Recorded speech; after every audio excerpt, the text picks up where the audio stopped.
Hello everybody, we're about to start. I'd like to welcome each and every one of you to this webinar. This is a very exciting webinar for me. And well, there are a lot of you here, so thank you again for coming. Right, let me just make sure that everything is in order. Press record. Those things tend to forget to do them. All right, so let's start. My name is Igal Tabachnik. I'm a software developer here at Typemock. Today's webinar is about tips and tricks for unit testing with Isolator. This is kind of an homage to a very old webinar which we once did. I will refresh it and show you some of the things our tool or tools rather capable of and how can they help you start unit testing your applications today without making any changes to your code if you choose to do so. So you can also follow me on Twitter. My nickname is hmemcopy without an O. It's HMEMCPY. I'd like to mention that we have a raffle for you. At the end of this webinar, two of the participants will have a chance to win an Isolator license. That's a personal license for yourselves. All you have to do is wait until the end, and you will be sent a questionnaire, a sort of a form to fill. Those who fill it will enter a draw to win 2 Isolator licenses. We also have special holiday sales throughout the end of the year, so please contact sales@typemock.com for any information. And for the agenda, before we get to the agenda, I'd just like to mention that you are welcome to ask your questions during the webinar and either in the webinar application if you're attending, or on Twitter using the hashtag unit testing. You can ask and comment, and those one of you who comments on Twitter using the unit testing hashtag will also have a chance of winning an Isolator license. If you don't want to spam your friends on Twitter, so please feel free to add @Typemock in the beginning of your tweet, so only those who follow Typemock see it, and we see all of them, of course. So for the agenda today, we are going to test or write unit tests for a famous application that does not have tests in it. I will show you different kinds of ways Isolator can help you approach testing scenarios which are not for code that was not written with testability in mind. It will have a lot of globals and statics, and we will see how you can deal with them a bit later. So I will show you obviously a demo, and then we will have a Q&A session at the end, so that if you have any questions, I will answer them happily. Also, like I said, we have a dedicated person listening, so you are welcome to ask your questions in a question box, and we will try answering them as we go along. So let's see, our introduction. Our application today will be blogengine.net. For those of you who do not know, blogengine.net is a very famous open source blogging platform for the .NET framework. It is a very successful project. You can download it from Codeplex. It has almost, I don't have complete numbers, but it has been downloaded tens of thousands of times, and it's just nowadays standard for ASP.NET blogging solutions to use it. You can find it at almost any hosting provider that allows you to install it with relatively just one click. So you're more than welcome to download the code and follow along. You can download it from Codeplex, like I said. And we will test one aspect of this blog engine, and that is the fact that once a blog post is posted, we will have a certain component of the application called the ping manager send a trackback or a pingback. And the difference between those is something that I don't really know at the moment. It's just two different implementations of the same thing, I believe. So a trackback is a way for my blog post to notify other blog posts, other blogs around the world that my blog was either posted or updated.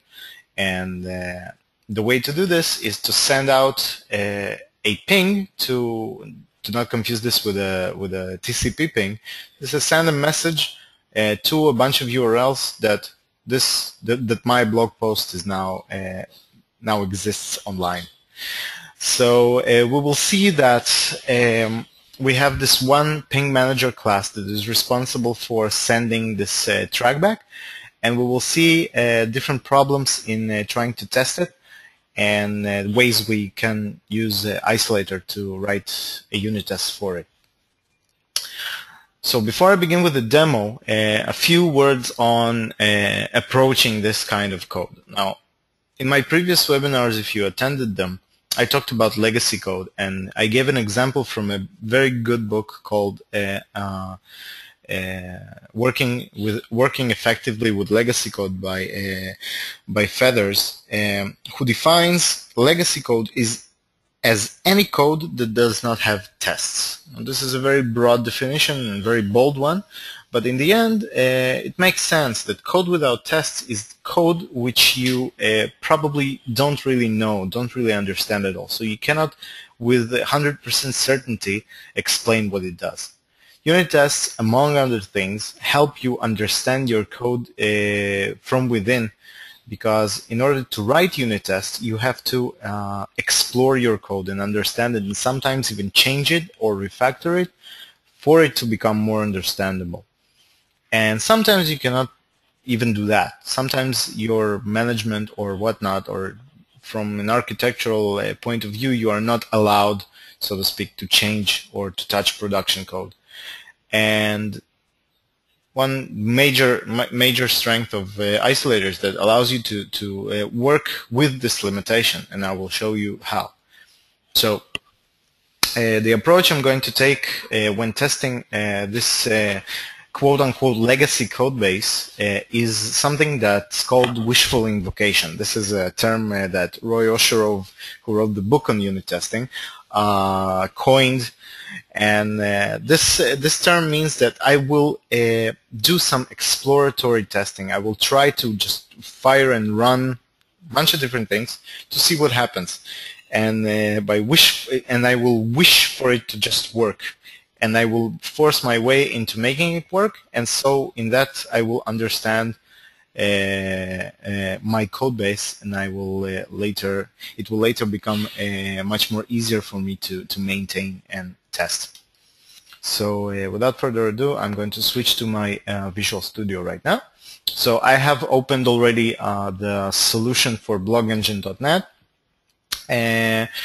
There's two things that I need to do for the sake of time. I will just remove the strong signing from this solution to help us deal with adding a test project a little bit more easily. You don't have to do this.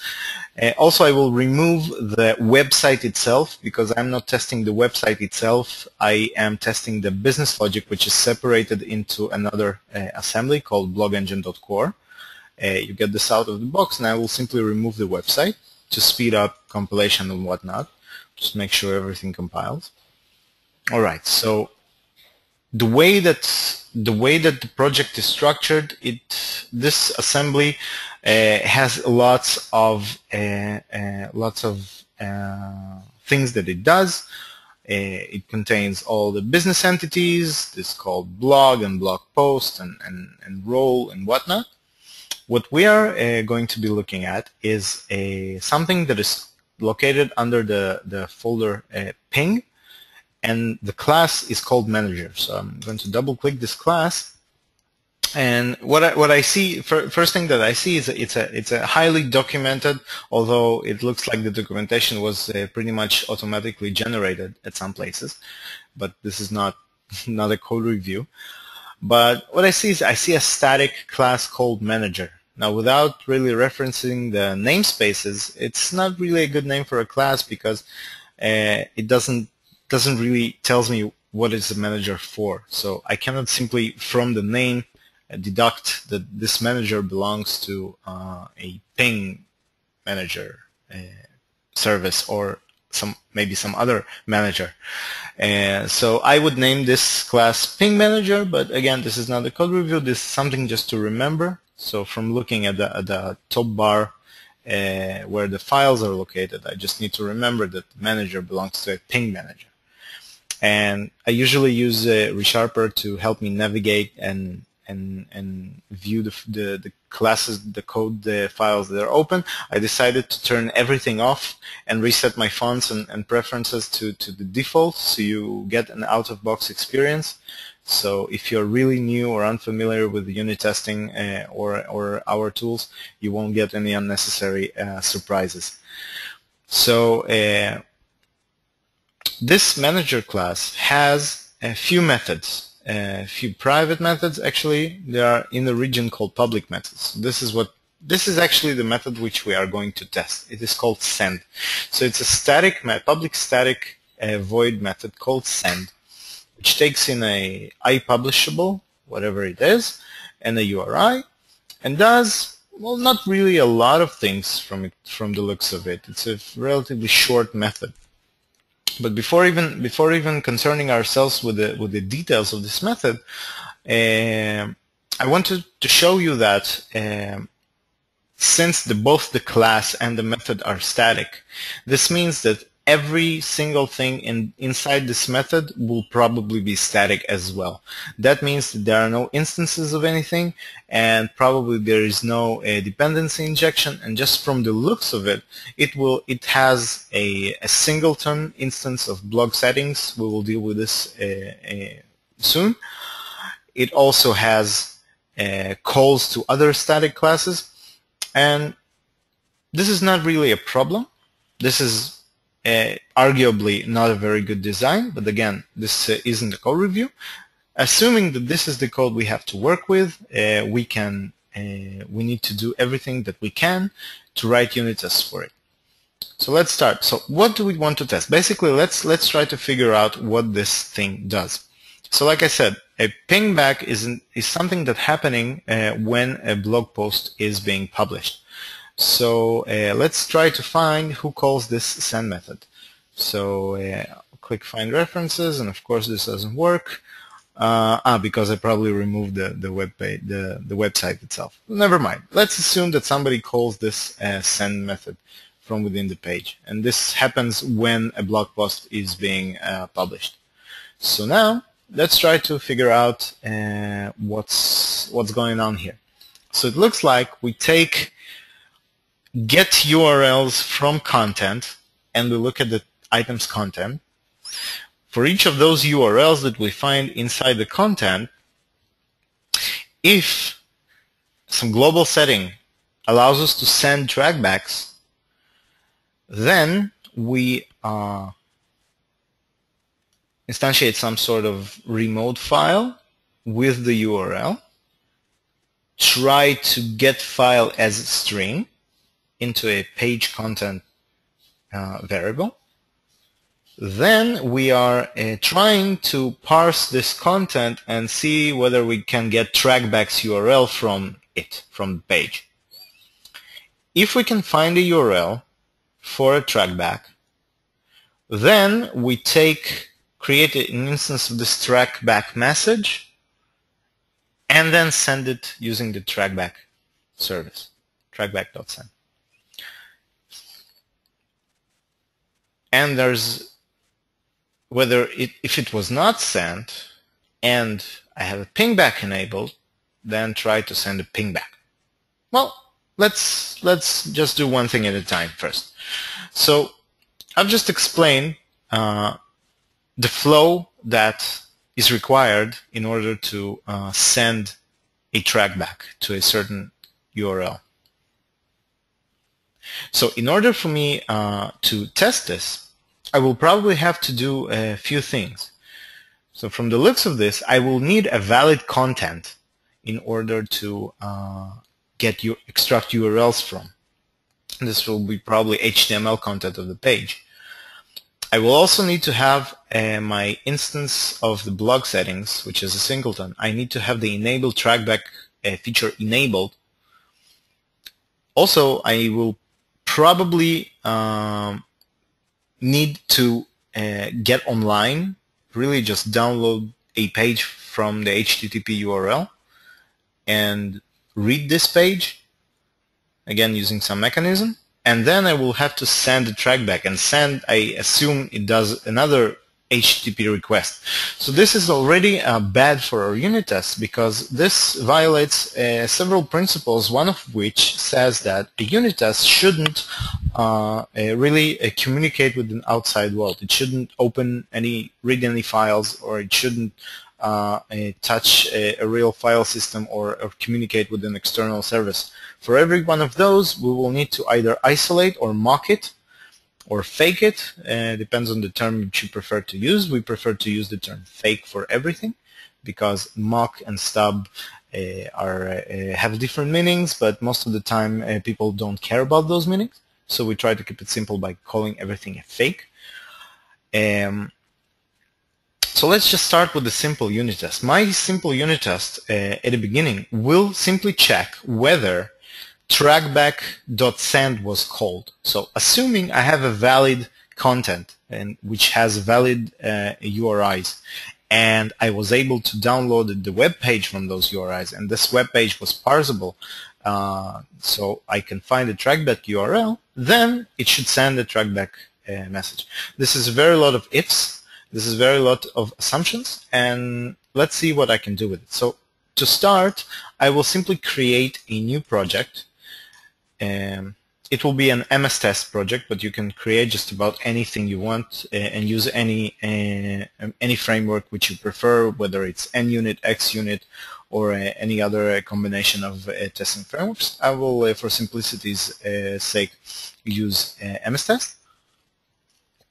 So under the test category, I can create a new test project. I will call it blogengine.tests. And I'm sorry, you can see that I've been practicing this before, and this project already exists. So let me just simply add existing project. Sorry about that, but just, you know what, I will delete it from here. And let's do this again. I will add a new project called blogengine.tests.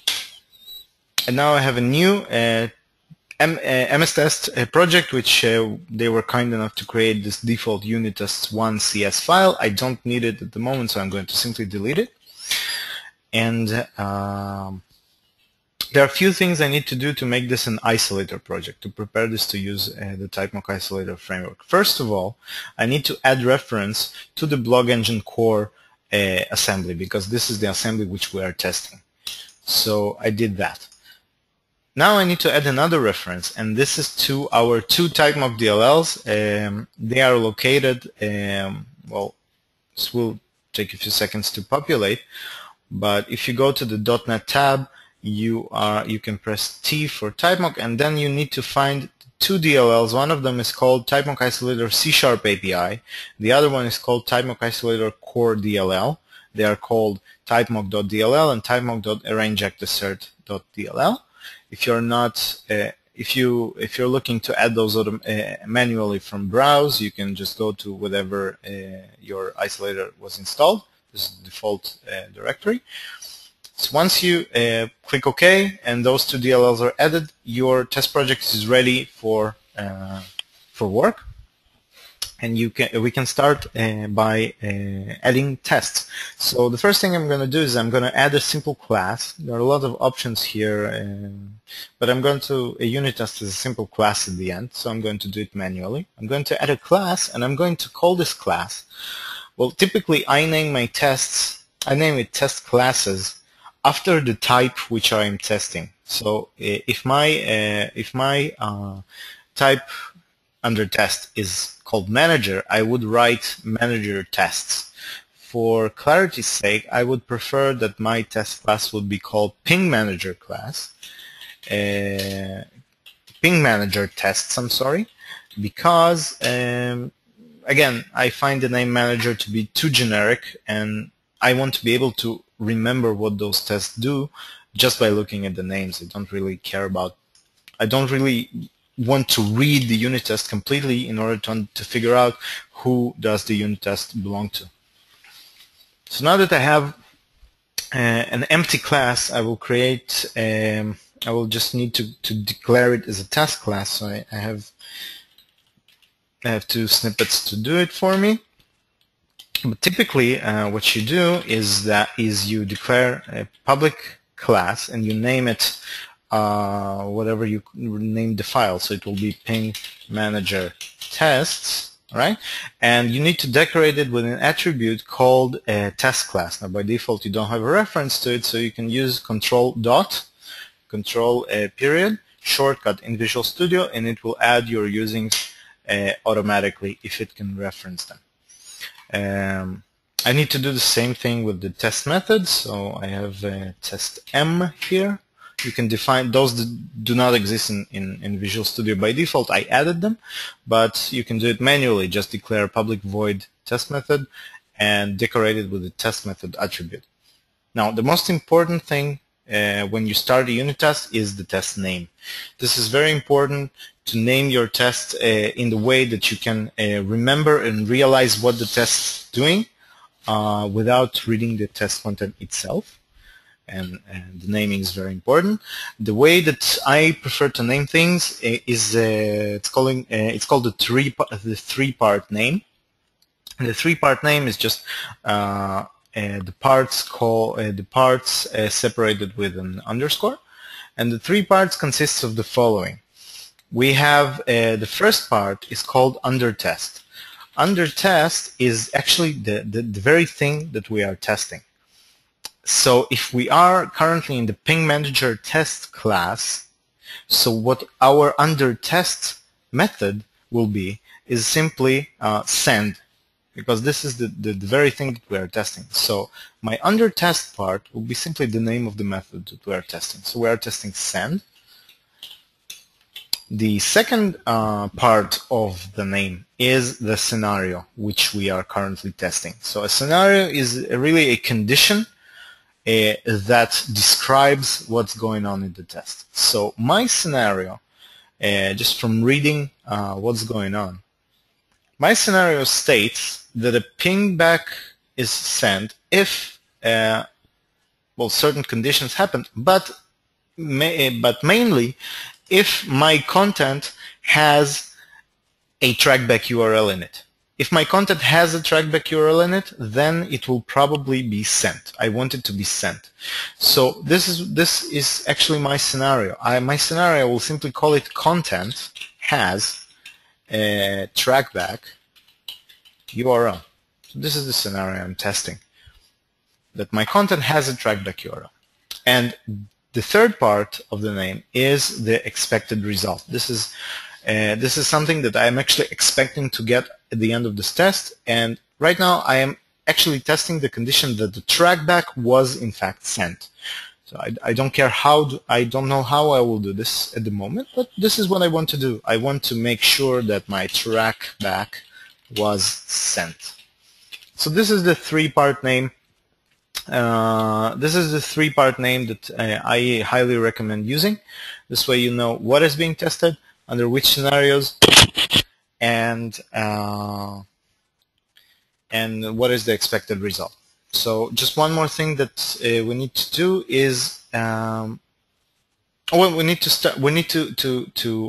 simply start by calling the very thing that we are testing. So I am going to call manager, and I cannot see it, so I'm going to press Control dot, and I'm going to add a using reference.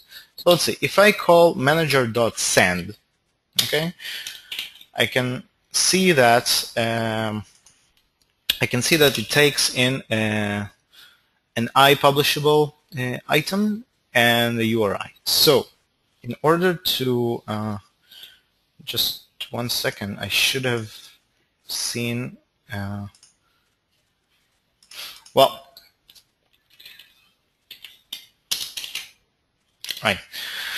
Sorry about that. I will need to have a iPubllishable item and a URI to where this item was published. So right now, at this moment, I don't really care about those arguments. So iPubllishable can be anything. It can be a blog post, it can be other business concern of this application.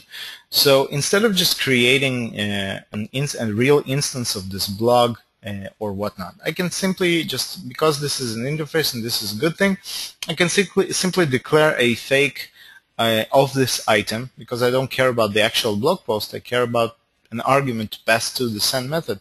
So I can use Isolator to declare a fake item of type iPubllishable. So I can do this by using the Isolator API, and all of our APIs starts with the word isolate.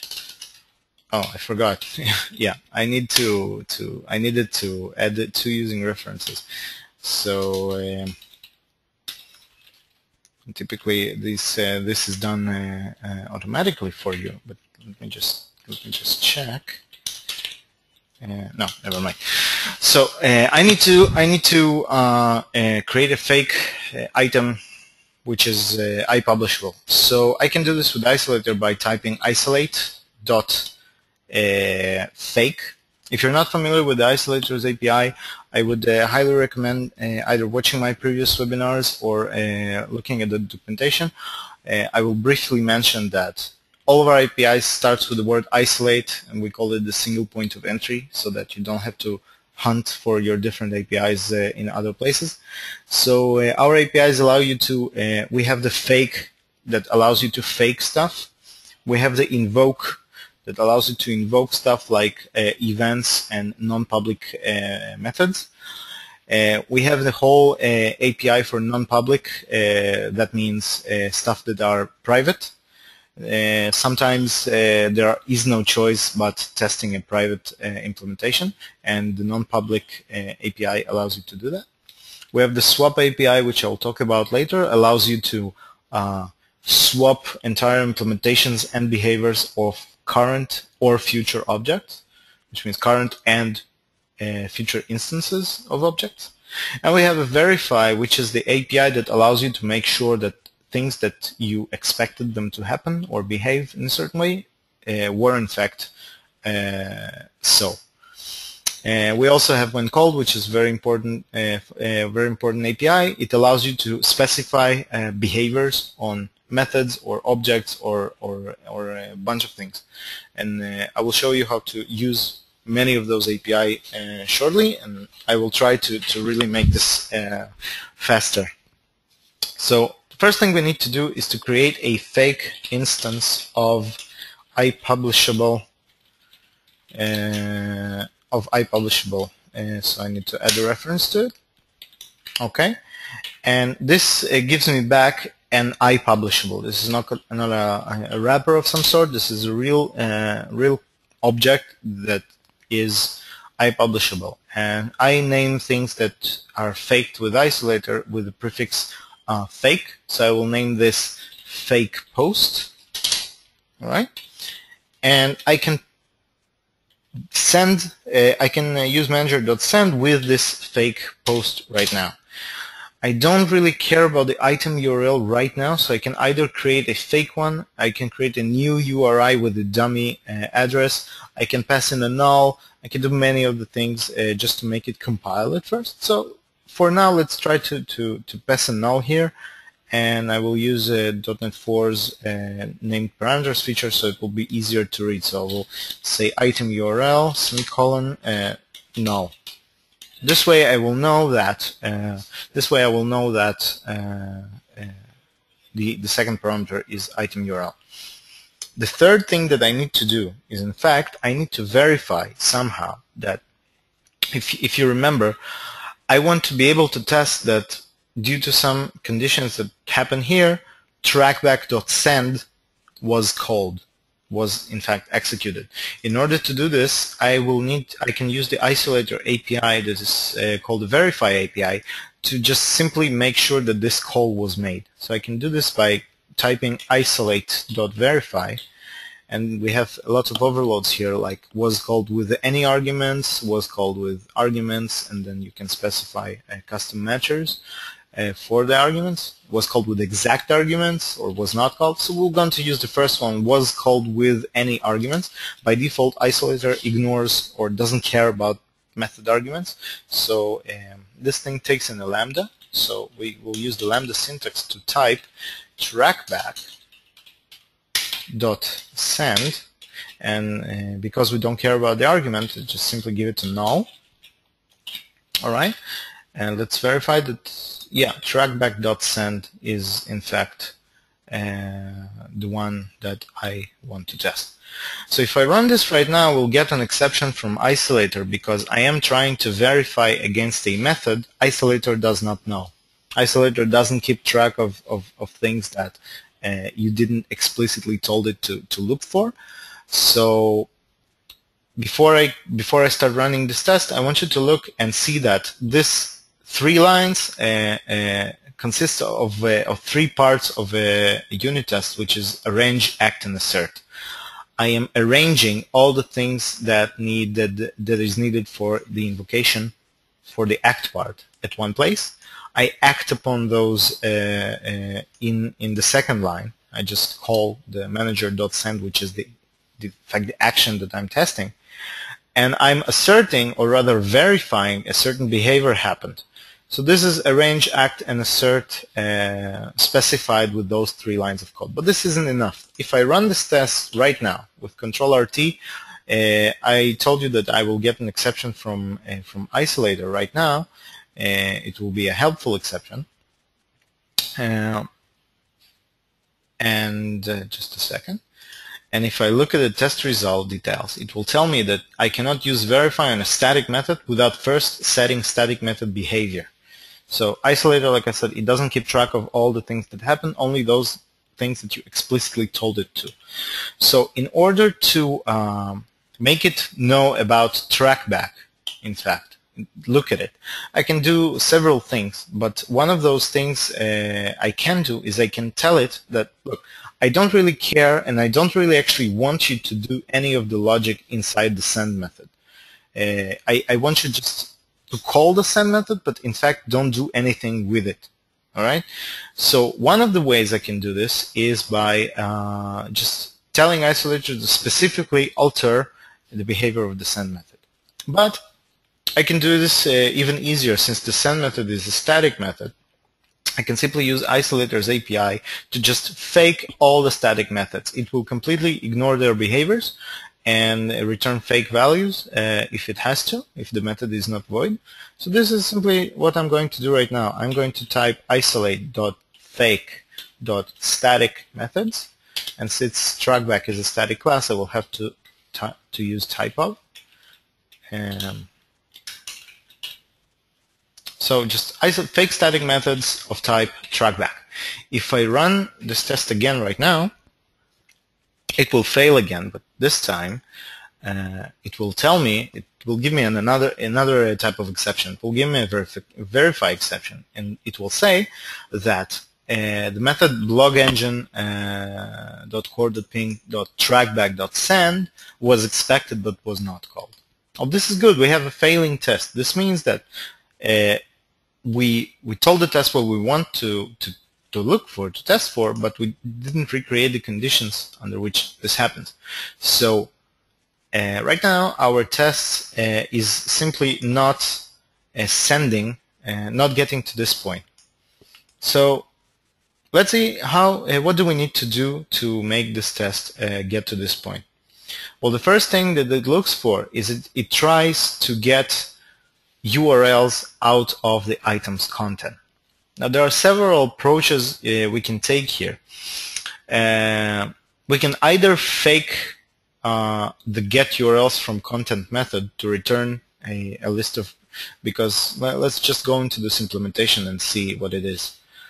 So this takes in a string, which is the content, and returns back an unmockable of URI. So what we can do is we can fake this method to return a custom list, a list of custom URIs, for the sake of our test. But the problem is that this method is private. It's not a problem that it's static, but it is a problem that it is private. Now we can use Isolator's non-public API to fake this private method, but then we cannot use the strongly named method name. And this means that if tomorrow somebody goes ahead and renames it, it will break our test. So this is why testing private implementation is usually not recommended in unit tests. But sometimes when we don't have a choice, we can use this as a way to learn about what's required for our test to pass. But here, from the looks of this, all right, so this takes in a string, which is the content, and tries to find, using regular expressions. It's a good thing that this project has good names and good variable names. So from reading it, you can pretty much understand what's going on. So it goes ahead and tries to use regular expressions to find URLs inside the content, which probably HTML. So if I go to URLs regex variable, I can see that it's in fact regex, and from the expression, and believe me, I cannot read fluently regex expression, but it looks like it's looking for a href and the URL inside the href, so it doesn't even care about the name. So this helps me in such a way that I can, instead of recreating a very difficult HTML for the item content, I pretty much know what this expects. This expects a URL format. And this helps me because I can simply go back to my test, all right? And now I have a fake post. And I can just simply do fake post dot content equals, and let's see, I will need something probably like a href equals like http fake dot URL. I want this to be a completely illegal URL, so that if something in fact tries and go out to the net, I will get an error in the unit test, because I really don't want my unit test to go outside into the internet. So let's try to compile this and run the test. And I have a build error because, well, the content cannot be assigned to. This is a getter property only. Yeah, I cannot set the content. But this is okay because Isolator doesn't care about that. I can use the Isolator when called API, the very powerful when called API, which I told you about, to make sure that the getter returns whatever we want. So I can say isolate when called, and I can give it a lambda. And I can say isolate when called fake post.content. You will do well in and will return. And this is a strongly typed, signed API, so it knows that it needs to return a string. So now I can say just simply return this string when I ask you for it. All right. So this way we just faked a content property to return this URI, this URL whenever it is requested. So let's try running this again. And now we're still failing. It was expected but was not called. Let's try to make sure everything compiled. Let's try to run this. Yeah, it was expected but was not called. So this time it's well, it seems that it's time to debug because from reading it, it should have worked unless I made a mistake. Oh, of course I made a mistake. I forgot the A. So my regular expression. Yeah, thank you. I just noticed that. Somebody mentioned it in the audience. Thanks. Sorry, this is a live demo. All right, let's try this again. And now, yep, now I have a completely different exception. I have an object reference. I get a null from somewhere. So I can, so let's try to set a breakpoint in here and just debug it to see what exactly is null. So right now, and just wait a few moments when it loads all the symbols. This is my main development machine, so I have debug symbols enabled everywhere. So it will probably take a few seconds. Right, so I'm pressing F11 to step into, and now I am stepping over get URLs, and I can see that my URL is this fake URL. But now it looks like blog settings.instance throws the null reference exception, and because for whatever reason the singleton right now is it's not even null, but it in fact throws a null reference exception. All right, so we can stop right now and let's see what we can do this now. Block settings.instance, from the name it implies that there's a settings file somewhere. Maybe it's a web settings class or some other type of storage. I don't care about this in the unit test, and I don't even want to go and load anything from a file. So what I'm going to do is I'm going to use Isolator in order to just fake the instance of block settings. And I can do this with in several ways, but I will do this straightforward in a straightforward manner using isolate when called. So I can specify that isolate when called blog settings dot instance. All right. So when somebody calls this thing, you simply well, because it returns a value, I just want you to return a recursive fake. A recursive fake is such a fake that all of its properties, if those are primitive, they are set to default values. So integers will be zeros, booleans will be false, and if it's not a primitive, if the instance returns another object, all of its properties will be faked as well. So this allows you to create an empty shell of an object which will never throw a null and will just simply return default values. So by using this line, I can just create a fake instance of block settings in just one line. So, but from looking at the code, I need this enable trackback send to be true. So, so I think, let's read the, yeah, it says gets or sets. So this time it looks like this property has a setter, so I can simply say blog instance blog settings dot instance dot enable what was it? Enable trackback send equals true. All right. So let's try to run this again. So now I've enabled the condition to enable trackback send. Okay. And let's see, the test is running again.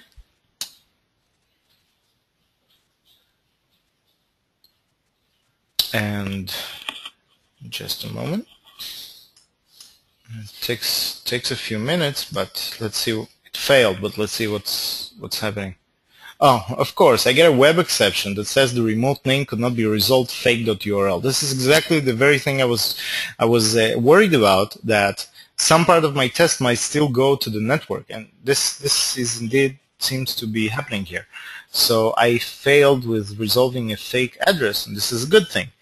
So from the call stack, I have a stack trace. I get web response, get file as string. So it looks like this is the line that failed. I'm going to remote file dot get file as string, and this tries to go ahead and go to the web and try to download the page. So you already know what I need to do here. This is an external dependency, but this is a dependency that goes to an external service, but it's not injected. It's not being resolved in some other manner. It's just simply being initialized. So I have a problem. How do I fake this remote file if it's not exposed anywhere? So Isolator allows you to do this with the swap API. First thing we need to do is we need to create a fake instance of a remote file. And I try to speed this up right now.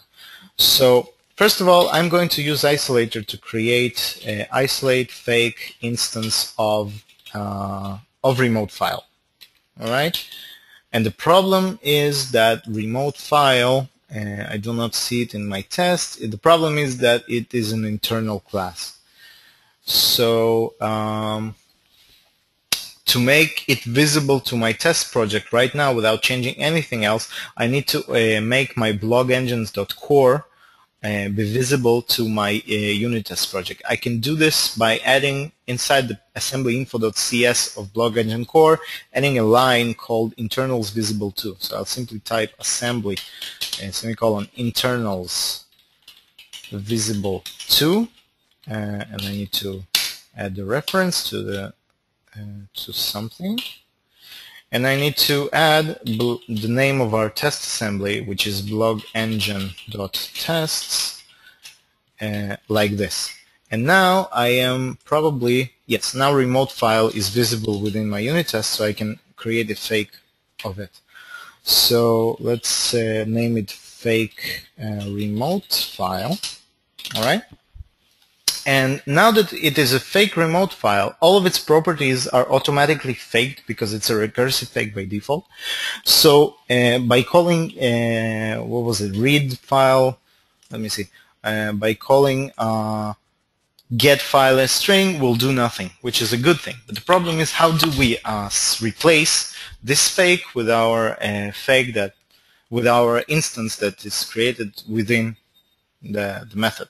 We can use the swap API to do this. So Isolator allows you to say isolate.swap. You have two options here, all instances and next instance. So if it's an instance that is going to be created in the future, like in our case, this is an instance that is only created after we call send, so we can say isolate swap next instance of remote file. And this is a fluent API, so it reads like English. So you can say isolate swap next instance of remote file dot with, all right, and I can give it my fake.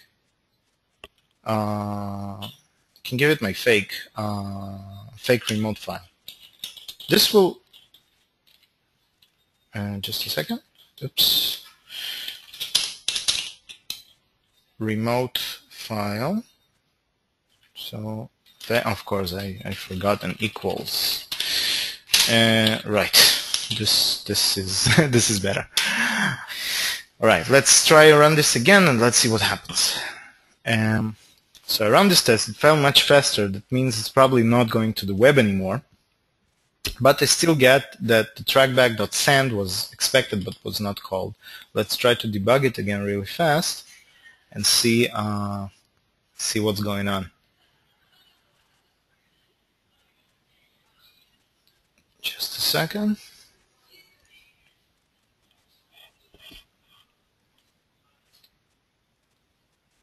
All right, so let's step in. We are, in fact, have a URL, fake URL, and the trackback send is in fact enabled, and our remote file F10 is in fact an instance of a remote file, but you can see all of its timeout length, all of its properties, which are defaults, are 0 and false if those are Boolean. But as expected, get file as string, since a recursive fake always returns non-null default values, so it returned from a page content, it returned an empty content instead of something that this next line, get trackback URL from page, can work with.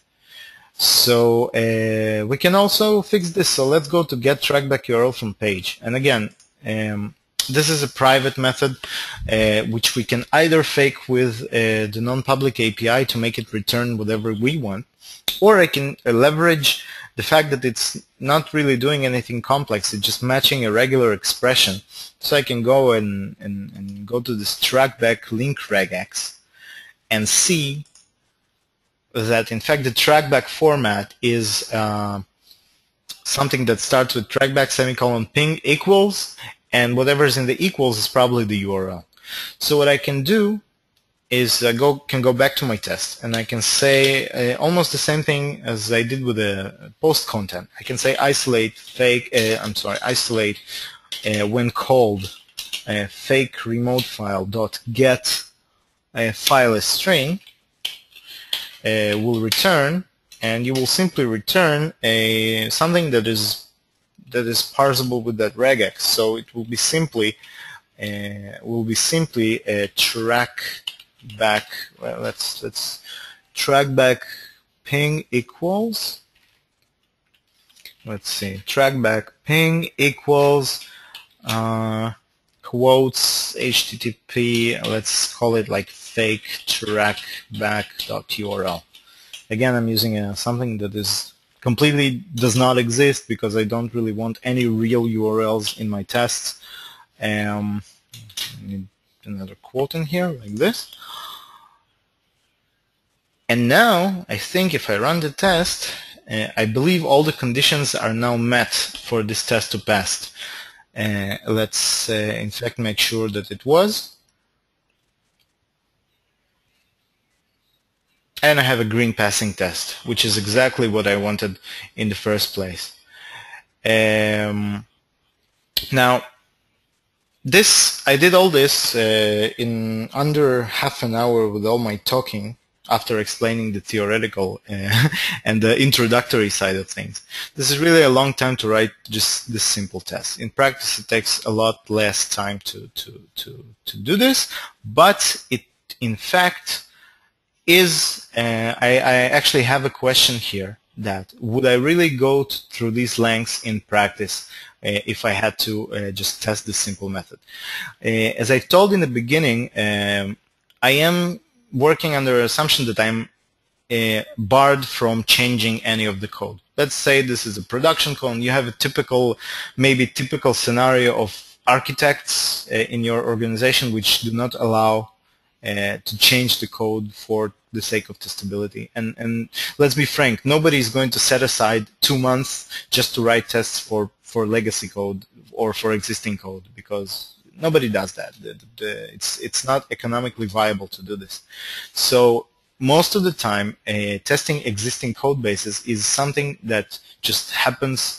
You do this as you go along, and you try to identify areas which you can test, and you write those kind of tests for it. I mean, this is not really a good unit test. Remember, partially this entire presentation is to showcase the ability of Isolator, but in fact, this test does a bit more than actually testing anything. This test allow you, if I format it a bit differently, all right, and I put all of those things maybe in one line and in groups. All this block of code which has isolate in it, all right, this is your arrange part. But in fact, this is like a blueprint of all the things, of all the dependencies, external dependencies, if you will, all the requirements that you need in order to make the send manager send your files. This way you understand better that it's not only enough to have an iPublishable blog post. It must have a valid content. And then from this valid content, it must be resolved to a valid URL, which also needs to have a valid content. You need to, once you understand all of those inner dependencies, you can then start thinking about how would you refactor them. And what I would do, and I really wouldn't go into refactoring this application right now, but what I would do is I would completely separate. First of all, I would not use all those statics if I could. I would leverage existing tools like IOC containers to resolve those dependencies for me. But again, this is something that requires knowledge and know-how. I would separate the entire logic of parsing out the content in another maybe even class or a helper utility, and that way I would completely separate the parsing logic from the sending logic, and I could test those separately. So I would have faked much less, much less things. So this is, in fact, this is the goal, to fake as little as possible. But this, if I would have run a coverage tool on this, this would cover pretty large chunk of code. I mean, this, because I did not fake those private methods, which I could have, but I didn't. I'm also testing their implementation of the regex logic, which might have had a bug in it. So let's see if my tests expect that this ahref, a simple line, would work, and it in fact wouldn't, because, for example, my regex would require me to have some sort of text between the a tags. Like I would have to say like some text, right? And my regex wouldn't recognize it otherwise. Then I would find a bug during the writing of the test, because I would expect this to be a valid URL, because it is. Okay, it's just not visible. But again, all we did here was, like I said in the beginning, wishful invocation, like exploratory testing, or something sometimes called a characterization test. I am characterizing whatever it takes to make this test pass, and I think I did it. I mean, the test is passing. I can go ahead and continue other ifs and other conditions of this logic, and I could use the similar setup, and I could refactor the setup, the arrange part. I could have moved it to other methods or setup methods in order not to do this repeatedly after each and every test. But hopefully from this you can understand different approaches and different techniques you can use to start testing your code without really changing it, which is not really a good idea not to change your code, but sometimes you are not allowed to. So with this note, I'm just going to finish this demo and switch to the PowerPoint again. You will excuse me if it's jumpy. So I will just like to remind you before I leave, I'd like to remind you that after this is over, you will be sent a survey. Those who complete the survey will be able to win 2 Isolator licenses. Also, if you tweeted and participated in the Twitter with the unit testing hashtag, you will also win. One of you will win a license. And now I will answer some of your questions. And I don't have a Q&A slide for this, but I will leave this here. So I have a few questions before you leave. So if I have a comparison sheet with Microsoft Moles, we don't really have one on the side. And frankly, look, the technology between the so to speak free and open source tools that are out there and Typemock Isolator and Microsoft Moles is a bit different. I mean, we are leveraging the profiler API, the lower level CLR profiler API, in order to rewrite IL at runtime. This might be get a bit more technical, in order to be able to modify and manipulate all types of objects, be that sealed classes, static classes, just regular classes, not just interfaces. And this is the core difference between the technologies. So Microsoft Moles, I believe, works similarly to Isolator in terms that it also uses the profiler API, but I'm not really not familiar with it to the fact that I can compare the two. They obviously have a different API. And well, I'm a bit biased as to which I personally prefer, so I cannot really answer that. I have a question here that I really don't understand. Will the view private assemblies be published to production code? I'm not really sure what that means. I'm sorry. All I know that the only thing I did to the code, to the original source code, was modify it so that add the internals visible to directive. This will get compiled as metadata, but it will not be visible anywhere other than to people who will look at it with Reflector, maybe. So if that's the question, then this is the only hint that there ever was a test project. You obviously don't you don't want to publish your test project or test assembly with the product. Obviously, it stays just on your source server, in your source code, and that's it. So if there aren't any other questions, I'd like to thank you again for attending and staying.